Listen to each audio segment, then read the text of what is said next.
Let's turn to the midterm elections. How should Democrats be taking on Republicans there? Longtime Democratic strategist and wise man James Carville has some ideas on how to frame Republicans.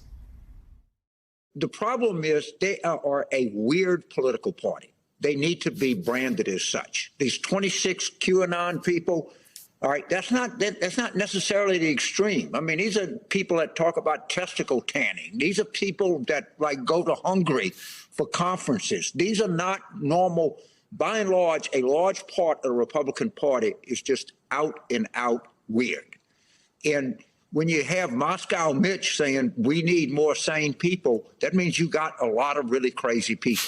Look at the clip when you and I and Bill were looking at Peter Navarro. That guy was a serious person in the White House.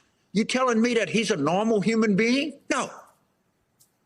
And he's not even among the worst. Joe James always with the subtle, the light touch on describing the opponent. But what do you make of his argument there about how to talk about Republicans for Democrats? They've got some headwinds we're going to talk about with Steve Rattner in just a second here. But just in terms of messaging, where should they be? They're just the Republican Party, and James points it out, the Republican Party, the conservative movement, crazy. Absolutely crazy what they've been allowing extremes to do since Donald Trump came there. And if you don't speak out against it and you're a Republican, then you're endorsing it for the most part. If you have people saying really extreme, really dangerous things, as they've been saying over the past 6 years. But yeah, just absolutely bizarre things going on. And we're going to have a state senator from Michigan who's going to come on who had a bizarro attack against her. Somebody like Ron DeSantis deciding to create an issue and try to make money off of it. And Mallory McMorrow just said no more of it, and called the craziness out, called the lunacy out, called the phony performative Christianity out. I think that's what Democrats have to do. They should see what she did on the state floor, on the Senate floor in Michigan, and we're going to show it later on. And they should all take that to heart.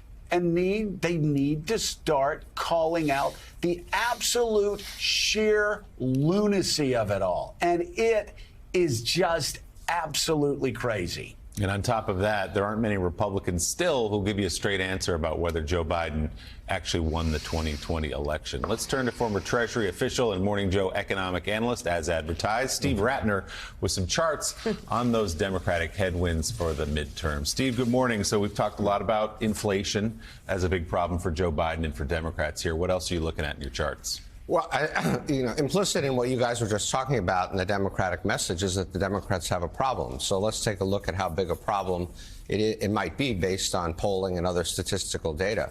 This is a generic ballot basically asking people, do they prefer the Democrats, do they prefer the Republicans?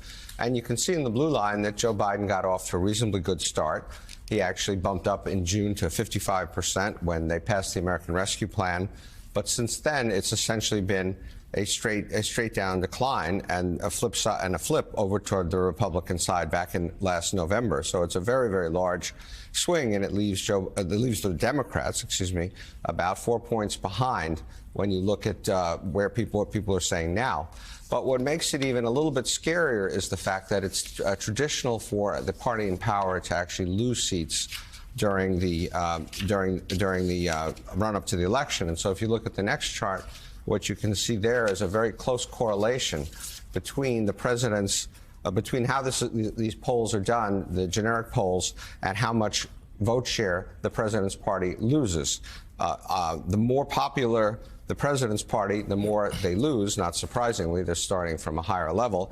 And that red dot right there is where the Democrats and Joe Biden would be at this moment, which would be possibly losing another 2.4 percentage points beyond what they're polling behind at the moment by the time you get to Election Day.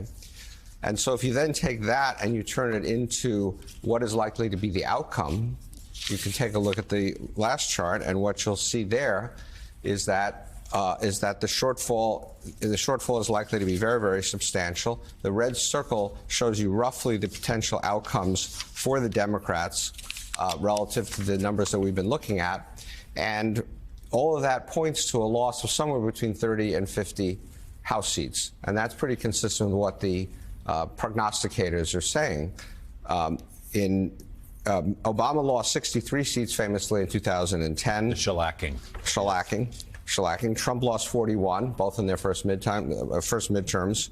And even in their second midterms, Bush and Obama both lost 30 and 11. So it's traditional. But these numbers obviously point you to a pretty ugly result in the House. And then on the Senate side, if you assume that because of the shift in sentiment, that a Democrat in a state where Biden lost by less than 9% is endangered, there are at least 4 Senate seats that are very much on the endangered list, plus others where anything could happen. So we know history is working against Democrats, as you just laid out, but what specifically now is working against them? What are some of the elements? Because as you say, the White House says we've dug ourselves out, or we've begun to almost dig ourselves out of this COVID hole financially with all these rescue packages, unemployment 3.6%, more jobs than we can possibly fill. Obviously, inflation is at the top of the list of the problems. What are you looking at as those kind of specific headwinds? Interestingly, there's a poll that was done about a month ago in which the Democrats are in Congress are stunningly underwater. They were asked people asked which party would you trust to handle an issue more in Congress, and on inflation it was the Republicans 46 to 32, so a spread of 14 points. On national security of all things it was 48 to 35, a spread of 13 points. And on the economy, it was 47 to 36, a spread of 11 points. And so there's simply not a belief among the American people that the Democrats are well equipped to handle pretty much any problem at the moment, unfortunately. So to Joe's point, there's at the very least a big messaging problem the Democrats need to address between now and November. And all that's reflected in Joe Biden's personal polls as well. Steve Rattner with his world famous chart. Steve, thanks so much. We appreciate it. Still ahead.